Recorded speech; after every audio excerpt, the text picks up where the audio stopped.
in the country. But what do we see? They are inundated with a lot of challenges. One of their core mandates, Mr. Speaker, is to forecast the weather, to be able to tell us as and when it will rain, so that people will take that cautionary move if they are traveling, if they are putting their properties somewhere, they know what to do. Inadequate funding has been a bane in Ghana. Recently, we met as a committee, we met the Ghana Meteorological Agency. They came to tell us some of the challenges they face. And one is the allocations.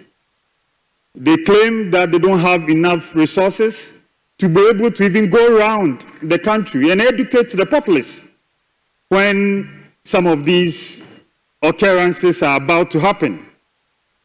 Again, they did say that some of the equipment that they use are outmoded and that they need retooling. Mr. Speaker, if you are not able to retool the Ghana Meteorological Agency really well, properly, then they will not be able to tell us as and when rains will come, for people to take the necessary measures to avoid some of the challenges that, or the situations that the Speaker had enumerated. They also claim that there are shortages of the synoptic weather stations and that they need to the synoptic weather stations and that they need to establish a lot of these synoptic weather stations across the country.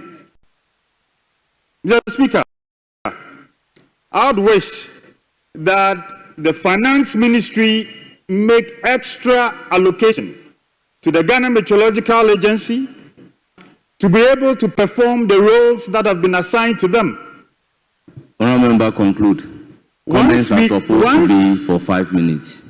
Mr. Speaker, in concluding, once we do this, then they will be able to play their role, and then the citizens will also be able to take advantage of the responsibilities, and a lot of the displacements that are associated with the flooding will cease. Mr. Speaker, that said, I want to thank the maker of this statement and then hope that the right things are done. Thank you, Mr. Speaker. Thank you very much for your comment. Yes, Honourable Member. No, you have the floor. Mr. Speaker, thank you very much for the opportunity to contribute to this statement made by our Honourable Member. Mr. Speaker, I think that flooding is a major problem, not only in the Ghanaian society, but across the globe. And if you look at the issue of flooding very closely, Mr. Speaker, you agree with me that there are two main causes. That one is a natural cause that you can do very little about. But the ones that we experience, especially in that part of the country, Mr. Speaker, I think that it is largely based on our own negligence, our own inability to plan very well, and to put the right structures in place. And that is why we are experiencing the kind of we are experiencing. In as much as I sympathize with Honourable Member about what is happening in his constituency, Mr. Speaker, those of us who live in the national capital can attest to the fact that any time it rains, sometimes it rains for barely 15 minutes, and the havoc that follows thereafter, Mr. Speaker, is not an easy thing. I am surprised why up to now, as a nation, we are still constructing these shallow, drains. We don't even cover the drains. The drains easily get choked when it rains. And it's as if we are not doing anything about it. Anytime you drive around, you walk around your community, you see new drains coming up. And one would have thought that by now, we will take a cue from it and do what others are doing. Mr. Speaker, anybody who attended school at the University of Ghana, Legon, will attest to the fact that at Legon, the drains that were constructed several years ago, decades ago, when you go in there, there are about 3 layers. You have a first layer, you have a sieve, you have another layer that moves water from campus all the way to where the golf house area is. And so when it rains on campus, within a few hours, the whole place is dry, and then you hardly will see flooding. But this day and age, Mr. Speaker, even when new communities are coming up, we don't plan well. The drainage system is not well kept. Look at this, Mr. Speaker, the Odo River, major river that is supposed to serve even a useful purpose in the community. When you get close to it, the only thing you see is dirt. The whole thing is choked. You can't even take additional water to be able to move it into the sea. And so this is an issue that we need to pay particular attention. We need to call on all the agencies and institutions that have the responsibility to take off our planning and make sure that our drains are desilted very well to allow free flow of water to continue. The Speaker, it rained 2 days ago. We closed from here. I was going home. Just before, after airport traffic lights, the main road was flooded. The question about was flooded. And you ask yourself, for how long are we going to look on? Meanwhile, we all drive and pass there every day, and we know the inconvenience is creating, and the traffic is creating. It's as if nobody cares, nobody wants to take any action, and all of us are looking on. We cannot continue like this. The time has come for us to invite all the agencies and institutions that are responsible for planning and making sure that right things are done, and call them to order and make sure they do the right thing for our collective benefit. Mr. Speaker, with this US, I want to thank the maker of the statement and ask that you take action on this particular issue. Thank you, Mr. Speaker. Yes, Honourable Member, you have the floor. Thank you, Right Honourable Speaker. I rise to thank the maker of the statement on these flooding issues. I will touch on the government side, which we all know that there are little things we have to do. Even within this budget, the money we are giving to water resource and works and housing, we can see that it's inadequate that these a lot projects they can undertake because of the constraint in this budget. So I think it's time also to look at some of these issues to be able to cure them so that in the next years we can find this flooding also in this country or maybe some other parts, especially in Greater Accra. Because, Mr. Speaker, as my brother was talking about, as soon as it rains, we have disruption in transportation. And at the same time, these things happens and then also it affects on the public health. Because when it rains, and then the rains also carry this police robbers to certain areas, you see people are also over there taking some water from these areas, and then we have this cholera and all that impact. And again, it's also difficult also to access a clean water based on this flooding also taking place in a lot of the places. So I think, Mr. Speaker, we can also look at it in a way that we can dam a lot of these waters to have a production as irrigation. All through can be done through Ministry of Water, Works and Housing. So, Mr. Speaker, I think with your powers and other things, you can also direct this statement for this Water, Works and Housing to come and take steps over these areas where we are having this flooding, especially the Wija area. And, Mr. Speaker, it's also going to affect the livestock also, because these areas, when we are undertaking these fish ponds and all that, this water or this flood also comes into that and then also contaminates whatever they are also having there. And then again, it also disrupts these infrastructures we are also building in the country.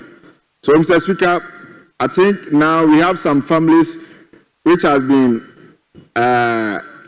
which are going to live without shelter. I think NADMO can also go and assist them, and then I think we take a proper step through Water, Works and Housing to cure this or to minimize this in the near future. Thank you, Mr. Speaker. Thank you, Honourable Member.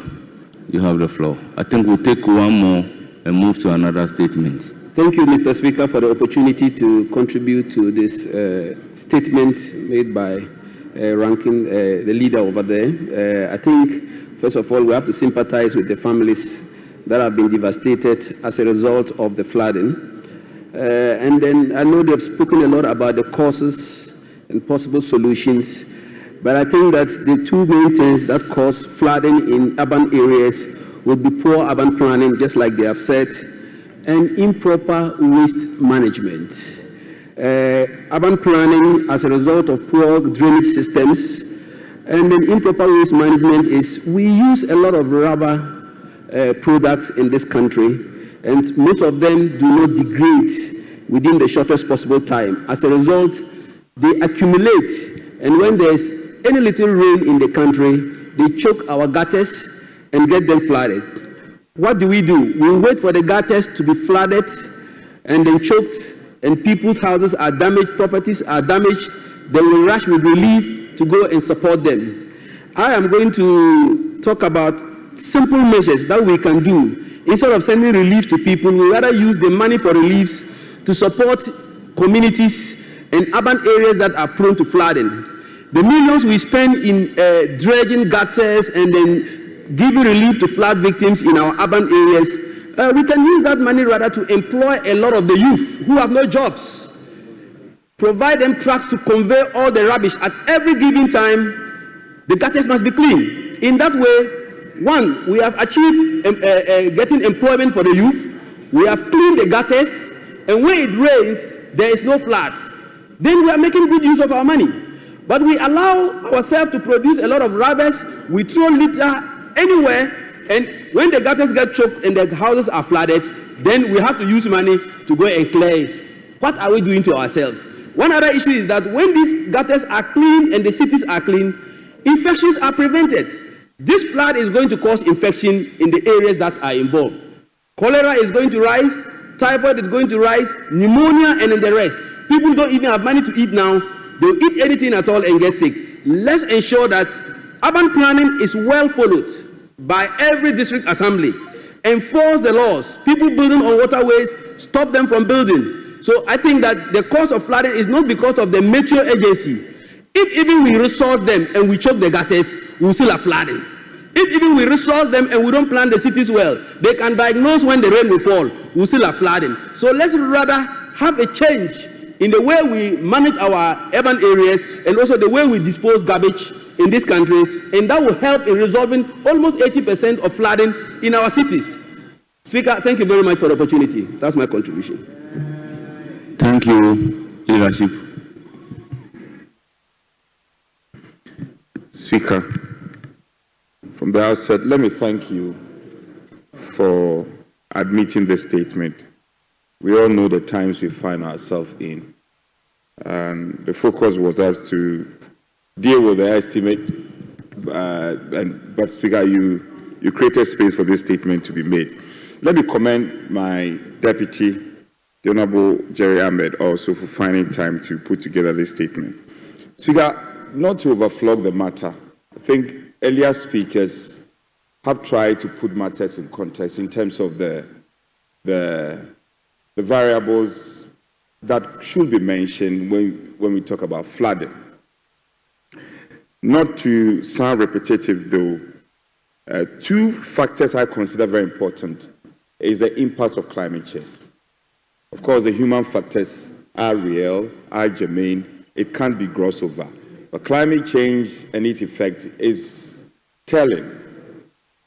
It's telling. The narrative has often been control of mitigation, adaptation. And now the world is also talking about loss and damage because of the resultant effect of the damage caused by flooding and climate change. Speaker, all over the world, modern cities are taking a certain trend. The sustainability and the sustenance of vegetation which serve as buffers for modern cities is something that we are tending to gloss over. Because we are concretizing all our cities. Excessive usage of concrete, Speaker, is facilitating flooding. Yes. The disposal of waste is a factor. Yes. The drains is a factor. But we are almost concretizing every part of our city. Because it's not for nothing that experts have said that in the building of modern cities, we need to consciously create space for vegetation, which will serve ultimately as a buffer. That is something we are not doing, and city planners will have to take a very good look at. Intermittent desilting of our drains in the cities is something that we are not doing. Because we are not doing that. Intermittently, we should be desilting. And seasonal desiltation of our drains is also important. I think if we revert our minds to these matters, we should be fine. Experts have said that coastal cities are submerging. Because your own constituency and areas close to coastal areas, cities are submerging. Old cities, they are losing old cities because of temperature rise in the ocean, the rise of ocean level because of climate change. And experts have said that anthropogenic factors, that human factors, are contributing close to 80% of the causes of this flooding and these extremities of weather patterns. We can't do away with the flood.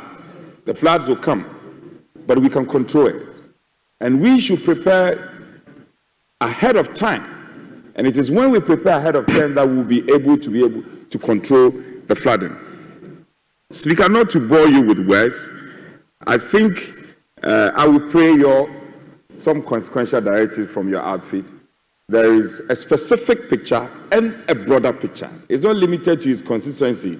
All over the country, we've had the Conti project, we've had restoration of the Kole Lagoon project. Billions of these cities have gone down the drain without proper accountability and transparency. I think going forward, Speaker, the Minister of Works and Housing, in consultation, because there are cross-cutting issues, the Minister of Works and Housing, the local government minister, and then the assemblies and their leadership. Speaker, they must come with some medium-term, short-term, and long-term plans to deal with this problem. Otherwise, it becomes a vicious cycle. And let me conclude a note on inviting you. I know we'll be going on, we'll be rising soon, but when we come back, I'm sure the two ministers, local government and works and housing, could come and apprise the House on some plans and projects to deal with this flooding. Speaker, having said this, I thank you for the space granted. I'm grateful. Yes, Majority Leadership. Thank you, Mr. Speaker, for the opportunity to add my voice to the statement made by our Honorable Second Deputy Minority Whip, Honorable Ahmed. Mr. Speaker, I share his pain because I live around that area and understand how the flood can disturb and destabilize everything, every activity in that areas. Mr. Speaker, in Greater Accra, we have 3 rivers that connect the sea, and you can see there is a provision for a gutter that can connect it to the sea, though not well organized, but is somehow okay. Then we have Odokoko. That Odokoko connects through Kaneshi to the sea. That one too, there is under gutter on the street of Odoko Road to Abosokan, through Abosokan to the sea. That one too is somehow okay. Then we have this river, that's Densu River. Densu River that connects through Weja to Wejagbawe. Then it passes through Sakama, Otojo, Sahara down, Tunga, Dansoma last stop, Begbese. And that one must connect to the sea. Mr. Speaker, We can do these things as simple as A, B, C, D, but we don't care. When it's raining season, the flood will come, then we will come and talk, that ends it. We don't do anything about it. Mr. Speaker, go and look at Netherlands. They are living with water, and nobody is saying you are building on a water lane because they know the whole land is water land. So they build and they give attention to the water and create it and even use it as a recreation and tourist area for people to come and watch. Mr. Speaker, all these things, we can work around it and even make it beautiful. Every day we said people should live where they are because they live close to the place is a flood area. Even if they leave that area, the place will still flood and even move to other places and flood those places. All we need is good planning for these 3 rivers, and we will be fine. And we will be good to go. Mr. Speaker, when the Garrett money came, that's $250 million. I was saying, thank you, Lord, because I live around that area and always we see flood. And I said that money can even solve part of the problem. But we didn't see anything. And Mr. Speaker, it's like the blacks, we ourselves are our own enemies. We don't do proper planning, we don't do anything. And every day, we keep talking, and we keep blaming people. Mr. Speaker, we can do it. Let us all come together and make sure that money dedicated for such programs, we shouldn't take advantage of that money and then use part to do unnecessary things that will not help us as a nation. Mr. Speaker, thank God Mr. President too has formed a committee that will look into these flood issues. We pray that they get money so that they do good planning for the nation. When Accra is good and Accra is fine, everybody will be fine in Accra. Because it's those rivers that flood everywhere, just 3 rivers in Accra. We couldn't manage those rivers. Let's do proper planning for these rivers. If we will even spend a whole year budget for Greater Accra, for those rivers, let's do it. And we will stop complaining and we will build and we will not have issues. So it's not about who has built close to that river. It's about the proper planning to give a lane, good lane to the river to connect the sea, so that people will go and even view that area and say, oh, it's an area that you can go and even release stress. Mr. Speaker, we can do it. Some people have done it. I don't think God created them so differently. We are all created the same. So we should also use our thinking cap properly and work for our nation, for our children should come and enjoy. Thank you, Mr. Speaker, for the opportunity. Honourable Member, this is a very important statement, and I direct that the statement be transmitted to the Minister responsible for Works and Houses and Sanitation and Water Resources. Honourable Members, we have another statement standing in the name of Honourable Anodompreh, Minority Chief Whip, on institutionalizing corporate social responsibility, a legislative imperative for Ghana. Honourable Member, you have the floor. Speaker, I'm grateful. The Speaker, corporate social responsibility, CSR, encapsulates a corporation's ethical obligation to conduct its business in a manner that is economically viable, socially responsible, and environmentally sustainable, while simultaneously safeguarding the interests of a diverse range of stakeholders, including employees, consumers, local communities, and the broader ecosystem.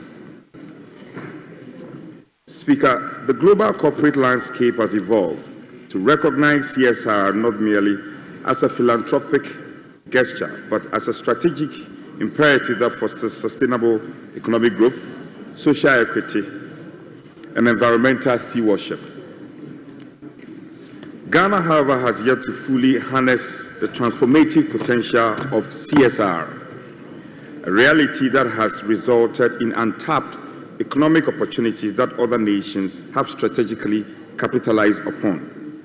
Speaker, empirical evidence underscore the profound economic and social development impact of structured CSR frameworks.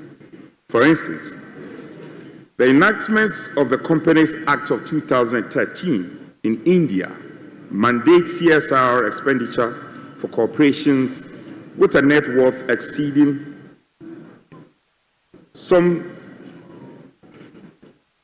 500, approximately USD 567 million USD, approximately. Research findings indicates a marked increase in CSR investment post-legislation, yielding a tangible benefit such as enhanced corporate reputation, increased employees' engagement, and amplified social impact, as incorporated by the PMG 2020 report.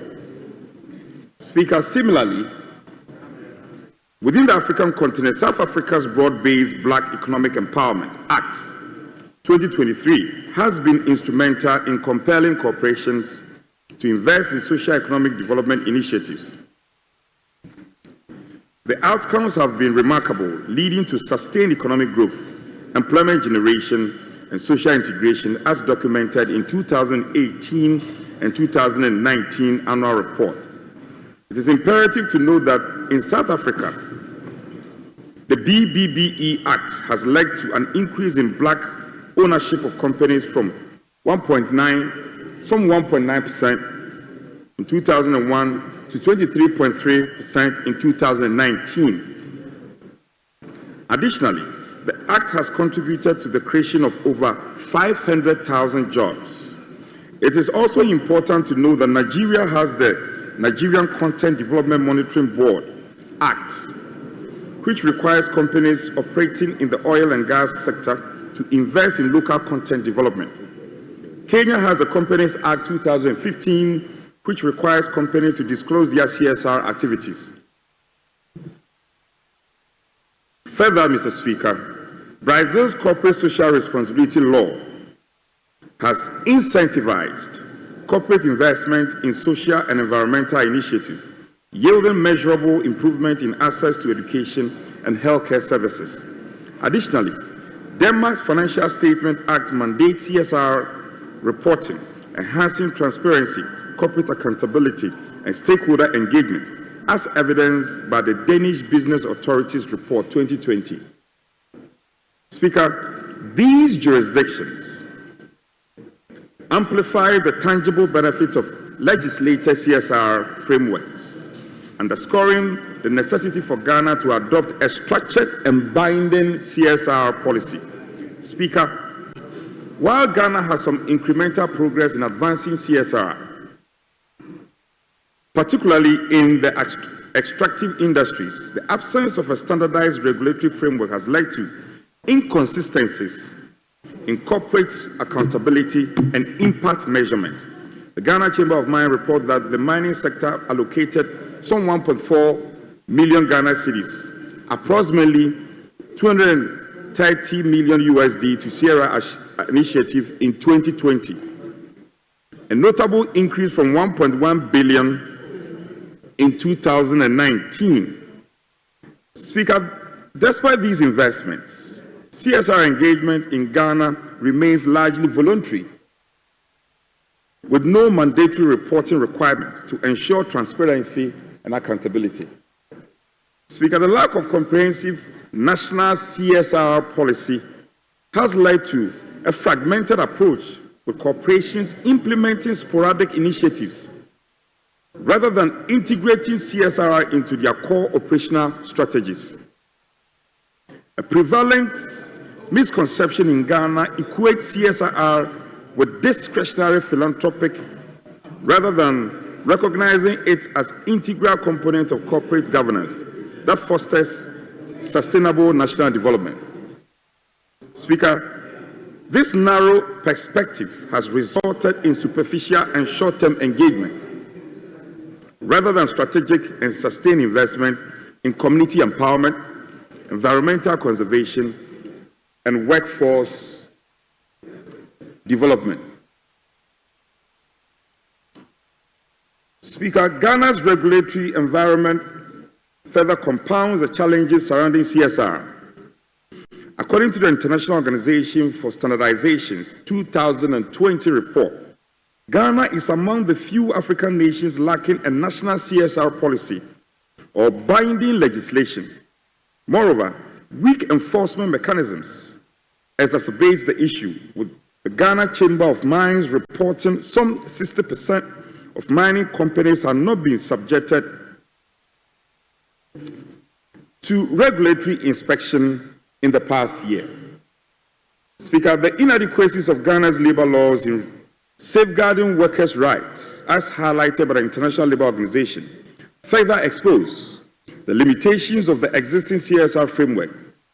Additionally, the Ghana Environmental Protection Agency 2020 report reveals that the maximum penalty for corporate environmental infractions stands at a mere 10,000 Ghana cedis, an amount insufficient to deter non-compliance. Mr. Speaker, the absence of a robust legislative framework perpetuates inconsistencies in CSR implementation across industries, thereby undermining the country's ability to hold corporations accountable for their social and environmental footprint. Speaker, furthermore, Ghana ranks 114th out of 129 countries in stakeholder engagement according to the World Business Council for Sustainable Development.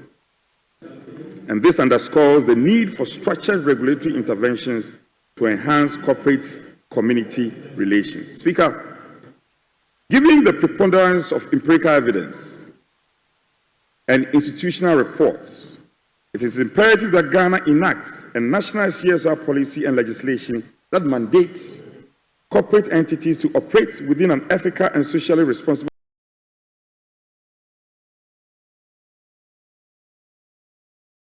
framework. Such legislation will provide a structured mechanism for corporations to align their CSR initiatives with national development priorities, ensuring that corporate contributions transcend mere public relations exercise to become impactful and measurable contribution to socio-economic progress. Speaker, in drawing the curtains to a close, in this regard, I propose the following legislative consideration. 1. Mandatory CSR reporting. Companies should be legally obliged to disclose their CSR initiatives and financial commitment to enhance transparency and accountability. Conformity to CSR standards. The policy framework should establish clear CSR benchmarks that corporations must adhere to, ensuring uniformity in corporate engagement across industries. Enforcement mechanism. Regulatory bodies must be empowered to monitor, evaluate, and enforce compliance with CSR obligations, including the impositions of deterrent penalties for non-compliance. Speaker, stakeholder engagement requirement. Corporations must be mandated to engage in meaningful consultations with local communities and other relevant stakeholders to ensure that CSR initiatives address pertinent social needs and contribute to sustainable development. Speaker, in conclusion, the formulation and enactment of a national CSR policy and legislative framework is a critical step towards fostering sustainable development and enhancing corporate accountability in Ghana. A well-defined CSR policy will not only provide the necessary legal structure for responsible corporate behavior, but also serve as a catalyst for inclusive economic growth, environmental sustainability, and social equity. I urge this August House to take a decisive action on CSR legislation to ensure that corporate entities contribute meaningfully to socio-economic advancement of our dear country. Speaker, I thank you. Thank you very much. Honourable members, the floor is now open for comment. Erika Damagbana. Thank you very much, Mr. Speaker. Mr. Speaker, I commend the maker of this very important statement, and I would want to plead that beyond just a statement being discussed on the floor of Parliament, we take the recommendations concerning the statement very seriously and see how we can help as a country for us to adopt or enact a CSR policy for this country. Mr. Speaker, across the world, companies and businesses are being urged to operate within some ethical standards. And here in Ghana, because it is not mandatory, companies are allowed to do or embark on CSR activities at their own will. There are a number of things we can do to promote CSR activities, especially even in education. Recently, we were at the National Education Forum, and the issue of education financing came up. And we discovered that there are many companies or businesses operating, even making profits within certain limits that can support education financing. But because there is no national policy on CSR, they are not able to enter the space or the ecosystem to contribute. There are a number of things we can do. One is for us to have a national dialogue on CSR. We currently do not have a standard practice, and so depending on the sector, there are various policies. The mining sector has a different policy regarding CSR, and the other sectors have their own policies, but we need to have a national policy on CSR, and that will be the beginning of getting businesses or companies to operate in more ethical ways and also to contribute positively. In terms of environment, we're talking about green transition and all of that. Without legislation, it will be difficult to be a check on companies that are operating or polluting our environment, because we will have these conversations on a very general manner, but because of the lack of legislation, you will not be able to hold any company accountable for how they are operating. We need to enact a law. I will plead that as the maker of the statement himself is a leader in this house, I will encourage him to follow this issue up, and then let's see how we can have an interministerial committee set up and for us to begin a national dialogue on CSR. Again, one thing we can do to promote CSR is to grant tax incentives, Mr. Speaker, to companies that are operating ethically. The tax incentives will become a way of getting many more people into the ecosystem who that beyond just making profit out of operating in Ghana, they can also contribute to building schools or embarking on corporate social responsibilities that will positively impact this country. We earlier discussed issue of flooding, Mr. Speaker. In conclusion, these issues of flooding cannot only be a governmental issue. All these private companies that we talk about, as part of their CSR, can be brought in to help so that together we can confront some of these social challenges that confront us. I believe this statement should be treated as a very, very important statement, and let's follow up and take some urgent steps on it and ensure that we enact a national CSR policy to guide how businesses operate in this country. Once again, I commend the maker of this statement for bringing this important issue to the House. Thank you, Mr. Speaker, for the opportunity. Thank you, Honourable Member. Yes, you have the floor. Thank you, Mr. Speaker. I'll first thank my respected leader for this statement. I said the natural resource law, as far as in 1958, where then President formed Boating's Commission, And then this CSR proposition was also proposed for the country to take. And Mr. Speaker, as at now, we are still talking about it, and then I think it's also high time for this August House to do well to adopt it, as we have done for the local content as well. And Mr. Speaker, because there is no binding law to cover this CSR, some companies also go to some communities, do some MO with them, and then later they choose to do different things. And because they can't also complain as much, you see, they do that and then get away with it. And I think, Mr. Speaker, when we are able to do so, especially in the mining areas, some things we'll be complaining now will be the thing of the past in terms of community development and well-being, and then the safe of the environment will not be an issue which we will be talking about it. And then I think, Mr. Speaker, we can also do well by also encouraging the companies who will be doing well within this side to help them in terms of, let's say, giving them some concessions which will be good for them to promote this CSR for that. And I think, Mr. Speaker, by that, we can promote the social welfare of the communities and then its citizens. So by these few words, I thank you, Mr. Speaker, and I thank the maker of the statement. Thank you. Members, leadership, the statement is Minority Chief Whip. Honourable members, we also have another statement standing in the name of Honourable Alassane Oman, MP for Sabzugu, on road traffic congestion in the capital city of Ghana.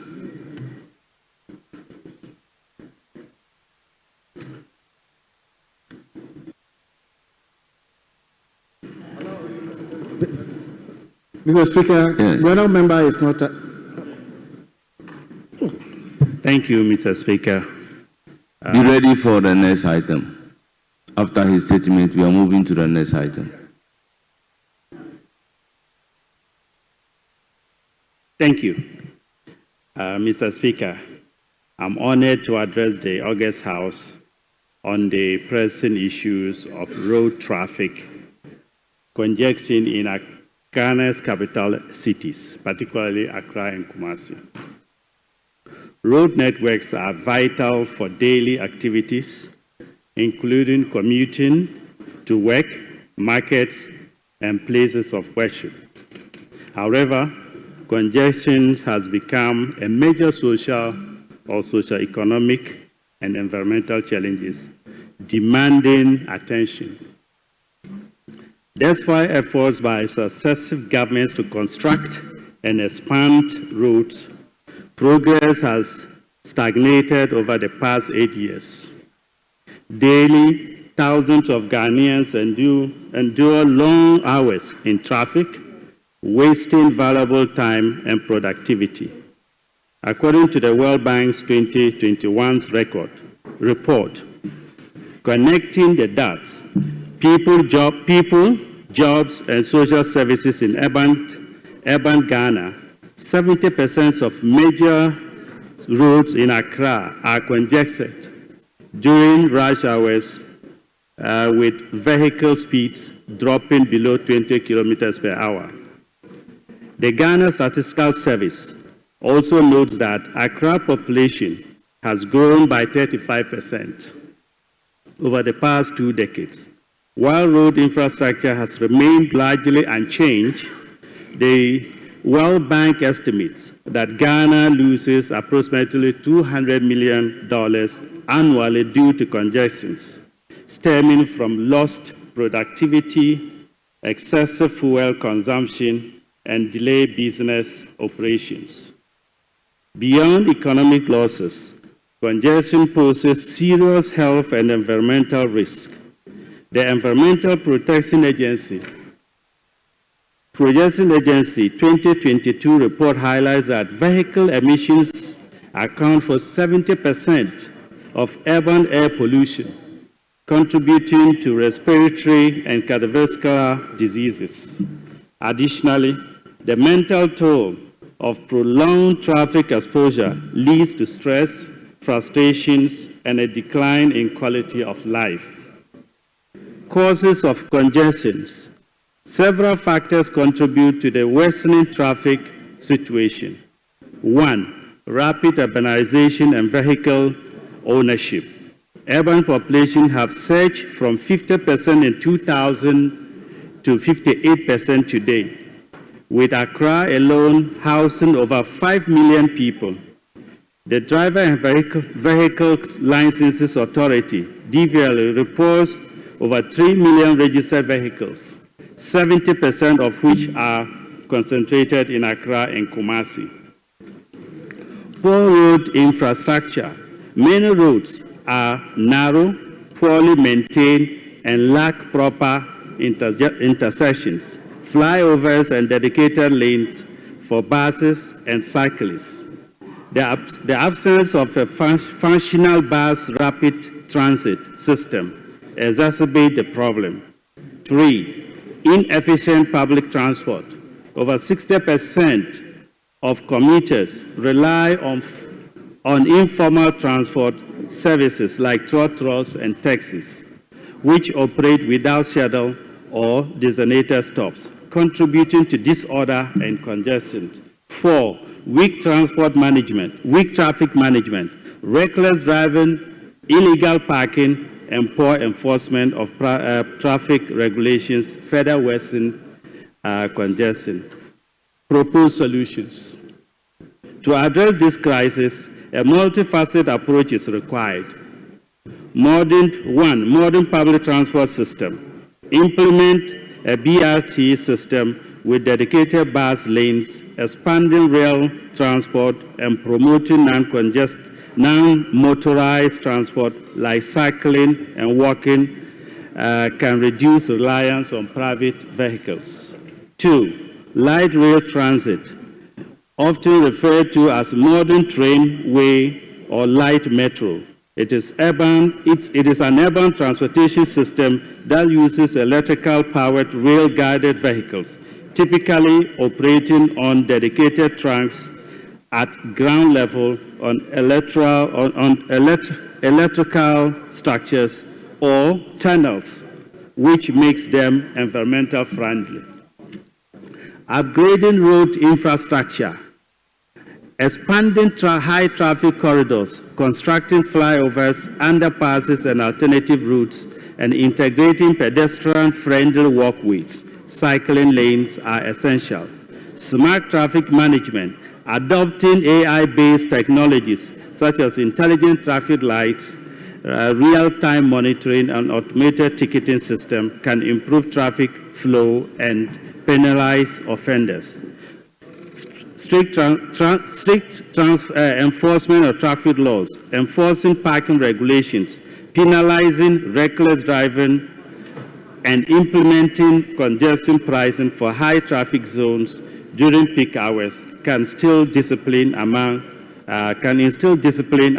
road users. Behavioral change, encourage carpooling, redesigning and flexible work schedules, including remote work options, can reduce the number of vehicles on the road. Conclusion. Mr. Speaker, road traffic congestion is choking our economy, polluting our air, and diminishing our quality of life. Addressing this issue requires collective action from policymakers, engineers, businesses, and commuters. By investing in modern transport system, upgrading infrastructure, and enforcing traffic laws, we can build a fast, safe, and efficient transport system. The time for action is now. Let us reset and create the Ghana we want, a nation where movement is seamless and sustainable. Thank you, Mr. Speaker, for this opportunity. Honourable members, can we limit ourselves to one comment each? Yes, Honourable Stephen Amwa.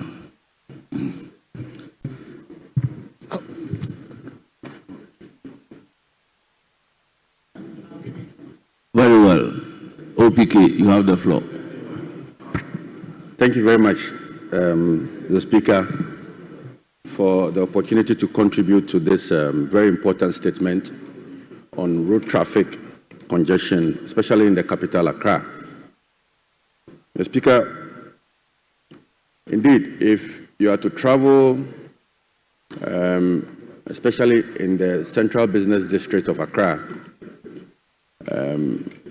for a distance that will take you less than 10 minutes, you would be spending over 1 hour, 2 hours trying to get to your destination. Sometimes I wonder, persons who work at Ghana Cocoa Board, how they are able to get to their offices. I mean, the traffic there alone, the Speaker, is quite worrying. So I'm happy that this thing has come to the attention of the House. And Mr. Speaker, we all know the reasons. I mean, the over-reliance on our road transport system is a major cause of this road traffic congestions. I mean, poor urban planning, inadequate traffic management systems, encroachment and street trading. In fact, in the central business district, persons who engage in petty trading, who have taken over the streets of Accra, are contributing largely to the traffic congestion that we experience in our country. Mr. Speaker, successive governments have done their bit. I mean, especially with respect to road infrastructure expansions. We also saw the Pokwasi interchange, which is a 4-tier interchange and the first of its kind in West Africa. We've seen the Tema Motorway interchange phase 1 project. We've seen the Obechebi Lamte interchange phase 1 and phase 2, which is currently ongoing. And of course, the Tamale interchange. All these road constructions are aimed at ensuring that the congestion that we see on our roads are controlled. And one key thing that, Mr. Speaker, for me, I think we should be doing as a country is that a lot of the people who do business or who work in the central business district of Accra live outside the areas, probably due to the high cost of renting in Accra. But if within the capitals, I mean, you monitor what is going on, you see that you'd have, let's say, 2 acres of land with just a 4-bedroom accommodation belonging to the state. Mr. Speaker, the time has come for the state to consider building high-rising buildings in the central business district so that workers can get these buildings to rent at an affordable rate to ease the congestion on our roads. I mean, if the person lives nearby, 10 minutes drive, 5 minutes walk to his work site, he can even go to office with a bicycle. Now, in Parliament, we have seen that Parliament has introduced electronic bicycles and all of that. And once we have started here, the Ghanaian people will accept and appreciate that that will be a better form of transport, and they will be using it. So, Mr. Speaker, I thank the maker of the statement for bringing this to our attention, and I'm happy that the road minister is here. There's a need to do more. There's a need to construct more roads to ease the pressure in Accra. Thank you very much, Mr. Speaker, for the opportunity to contribute to the statement. Honourable Member, that brings us to the end of statements. Honourable members, at commencement of public business. Leaders. Mr. Speaker, we want to take item 18 on today's order paper at page 5. The minister is not around, so road minister is here, so I've discussed. Yes. I've discussed with my colleague so that the road minister will move the motion on behalf of the sector minister. Yes, Minority Chief Whip. Speaker, you see, my colleagues, I always cooperate with them. And yet, I always cooperate with them. That's fine. For the road minister to stand instead of the local government minister. Yesterday, Honorable Ahmed was here. He was here for a very long period. Unfortunately, our time was taken by the financial bill, so we're unable to do it. What I would say is that, yes, we are going electronic. Your report has been uploaded here. I can see it. But Speaker, we need just few copies to complement what we have on the system.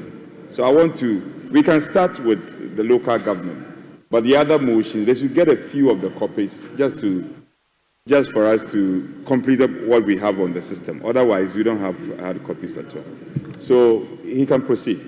Clerk, let the committee, also give us, the committee class should give us few copies of the reports. He should try and, he should work closely with me. He should give me a chronology of the motions so that we can all get ready. Give me first 5 so that we get carried along. If you mention them on the spur of the movement, we don't get moved along. So the first 5 and then we can move. Honorable Deputy Minority Leader, take note. He wants the first 5 motions that will be taken. The report on the first 5 motions. Very well, Mr. Speaker. For now, Honorable Minister responsible for roads and highways, you may move the motion numbered 80.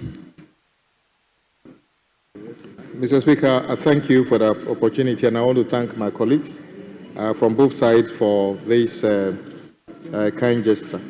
Mr. Speaker, I rise to move that this Honourable House approves the sum of 4 billion and 44,356,455 Ghana cedi for the services of the Ministry of Local Government, Chieftaincy and Religious Affairs for the year ending 31st December 2025.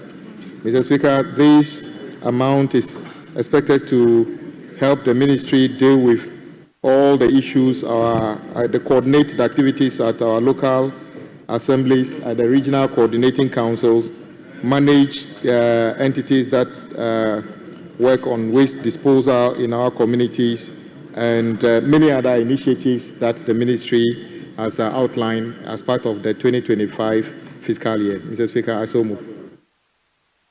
Thank you very much. Motion moved. Any seconder? Thank you, Mr. Speaker. I rise to second the motion that this House approves the sum of 4,356,455 Ghana cedis for the services of the Ministry of Local Government, Chieftaincy, Religious Affairs for the year ending 31st December 2025.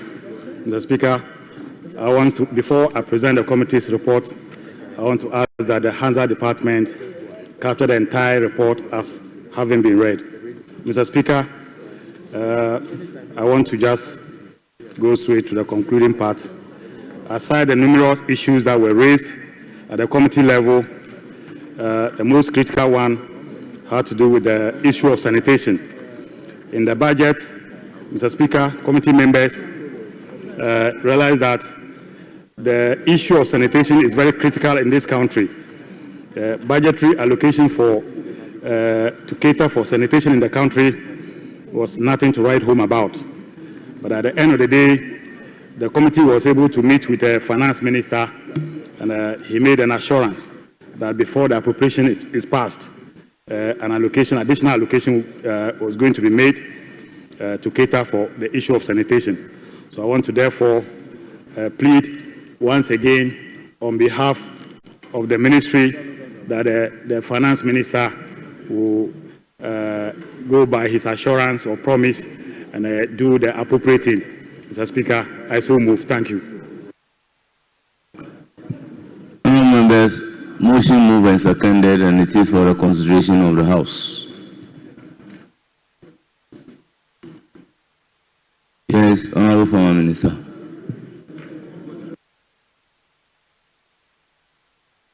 Thank you, Speaker.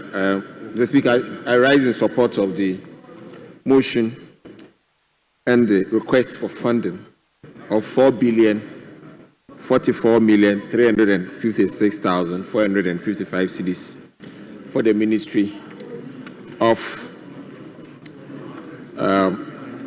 Local Government, Rural Development and Chieftaincy, Culture and Religious Affairs. Mr. Speaker, I am a member of the Religious Affairs Committee. Ministry is now Local Government, Chieftaincy and Religious Affairs. Yes, please. And Sanitation and Water Resources. That's the joint committee. That's the report coming from the joint committee.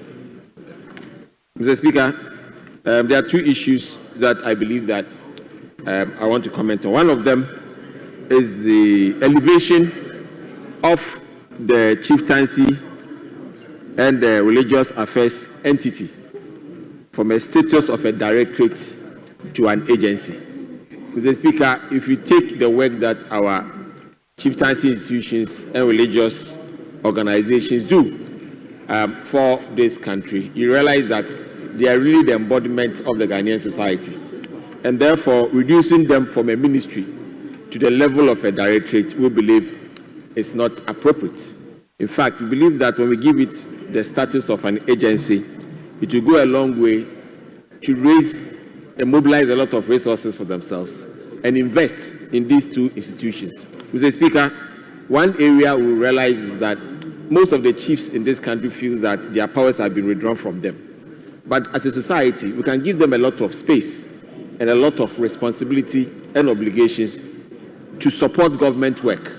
If you take the regions, one of our biggest challenges we tend to have in our regions is the issue of security. A lot of chieftaincy issues across the length and breadth of the country.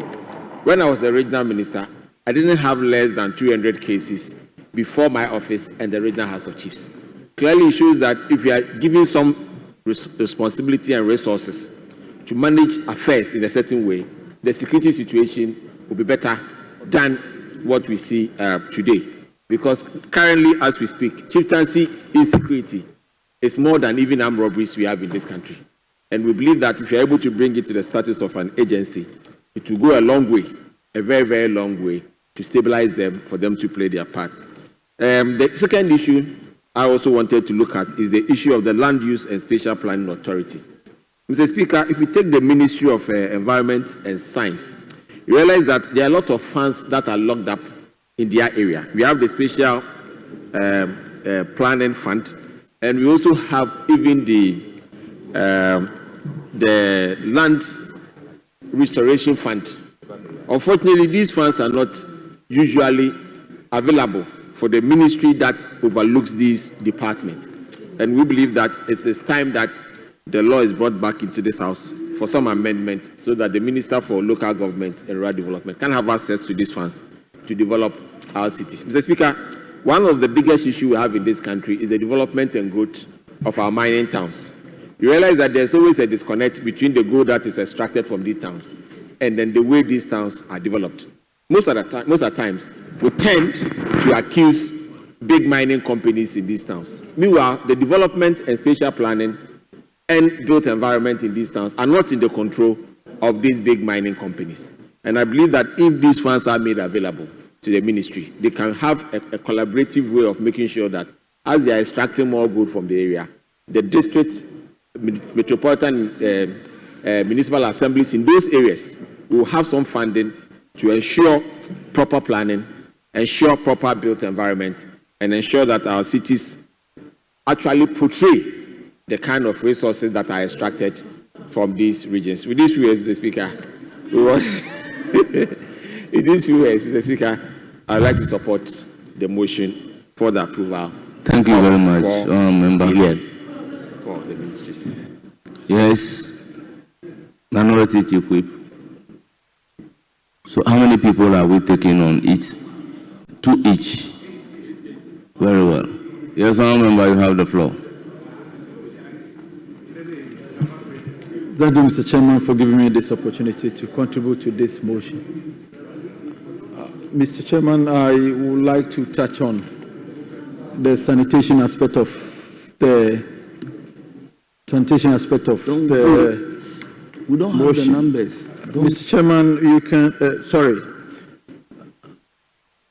Mr. Speaker, you realize that under sanitation, it's very important for us because sanitation is a key to our economic recovery. Unfortunately, there is an aspect of this budget statement that has an issue, and that one has to do with the SPL. Unfortunately, the SPL has been redirected to augment the energy levy. And based on that, the arrears for sanitation between 2023 and 2024 is close to about let me make the reference here.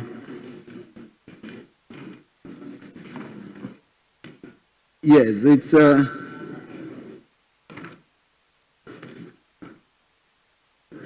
1.272 billion Ghana cedis. This is the arrears that the state or the government owns contractors within the sanitation industry. Unfortunately, the SPL, that is Sanitation and Pollution Levy, that is going to take care of these arrears, has been moved to energy levy. And for that matter, there is no dedicated fund for the sanitation industry.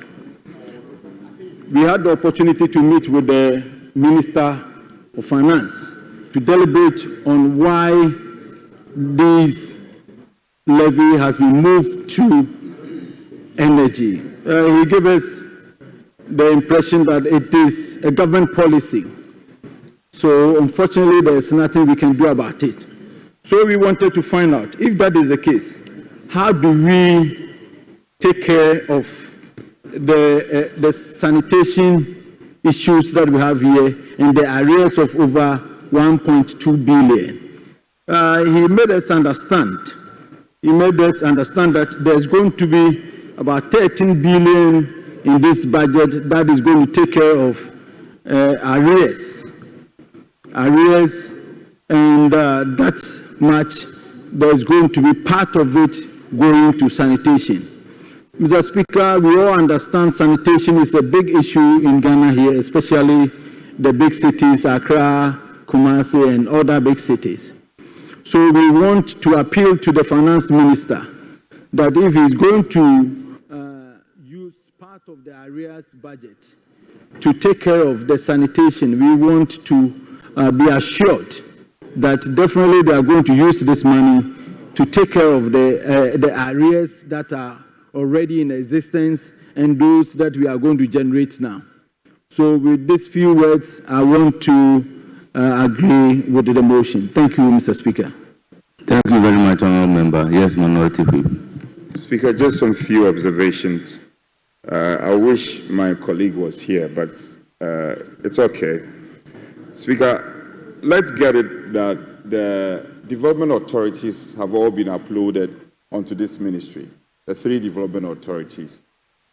And so it comes in its wake a certain renewed concern, and we have to look at the budget provision, because what it means is that they will have to be given more oxygen in the prosecution of their works. Speaker, if you recall, last year, the collection of IGF by the assemblies was an issue, where there was a concern as to whether it has to be centralized or it should be decentralized as the normal approach. I've tried to go through the report, if there will be some expression in terms of what the attitude of the ministry will be. Will it be a departure of what pertained last year? It's a concern, which I don't find any expressions in the report. But we can raise it with our colleague, and I'm sure he's also equally concerned about it. Speaker, the land use and special planning, they have a challenge. There is an act that had a dedicated funding in this regard. Unfortunately, structurally, the fund is supervised by the Ministry of Environment. As a result, the local government is having a difficulty in assessing that fund. So we may have to devise and navigate properly how the ministry can assess that fund, because the act has been passed already, the fund has been established. Speaker, the Institute of Local Government, also we are told, I think last 2 weeks or so, the minister was in the House to answer a question relating to the bill of the Institute of Local Government. I hope there will be the ministry will make some provision in ensuring that the bill is passed into an act as soon as possible. We all know how important the Local Government Institute is and the role it has played in defining our decentralization drive. We may have to bring, Honorable Road Minister, you have to listen, since you are standing instead, and then bring these matters before the minister to attach all the importance it deserves. Waste management. Speaker, over the years, it's been a challenge, and companies involved have come out in the public discourse, and there have been various allegations thrown about that officers employed by these companies are not paid appropriately. These matters have come up, and I hope the minister will want to take it up. Again, concerns about religious concerns and religious and chieftaincy matters have also been uploaded to the same ministry. So I hope these matters will be taken into consideration. Finally, we are told assembly members are going to be paid some allowance. And Speaker, you and I do know that they come under this ministry. I don't know if it is the case that in drafting the common fund formula, that consideration will be taken, or it is something that should come midstream budget preparation of the ministry. Maybe, I'm not sure, my good friend, the road minister, has some answers to it, but you have the answers. Maybe you should give us some answers on this. Having said that, I support the motion. I thank you. Honourable Minister, your concluding remark. Yeah, Mr. Speaker, I want to thank colleagues for supporting the motion for the approval of these estimates. The respected Minority Chief Whip raised a number of issues, two of which are very significant and needed to be addressed. Indeed, this House nearly passed the bill for the local government, the establishment of the local government university. The proponent did a lot of work. The situation in the House did not allow us to pass it. So I agree that it's one of the things we should prioritize and pass as quickly as possible. His inquiry about how the assembly members will be paid. Yes, the assembly members' remuneration will be part of the common fund formula, which is being considered as we speak. So those are the two significant issues I need to address. Thank you, Mr. Speaker. Thank you very much, honourable members. At the conclusion of the debate, the question is, as many as are in favour say aye. Those against say no. Honourable members, the House have it. The motion is adopted. This Honourable House accordingly approves the sum of 4,356,455 Ghana cedis for the services of the Ministry of Local Government, Chieftaincy and Religious Affairs for the year ending 31st December 2025. Yes, Majority Chief.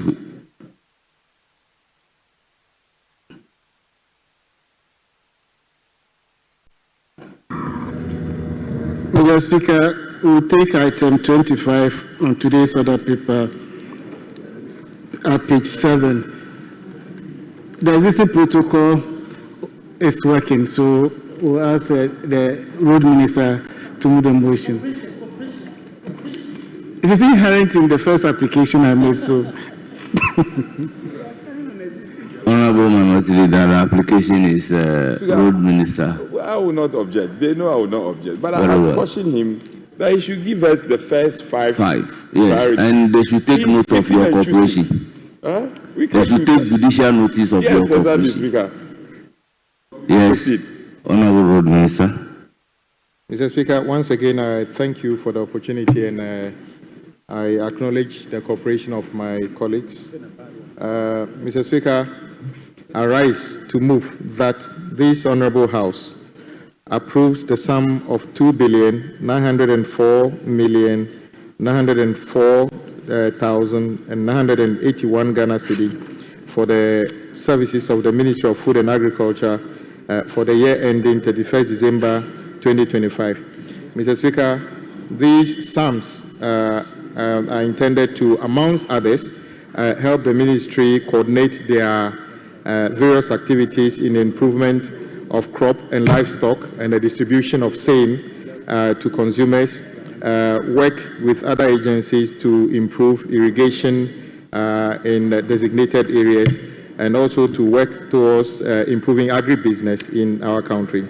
It's also intended to help do sustainable management of land and environment in the cultivated land for purposes of agriculture and collaborate with other state agencies.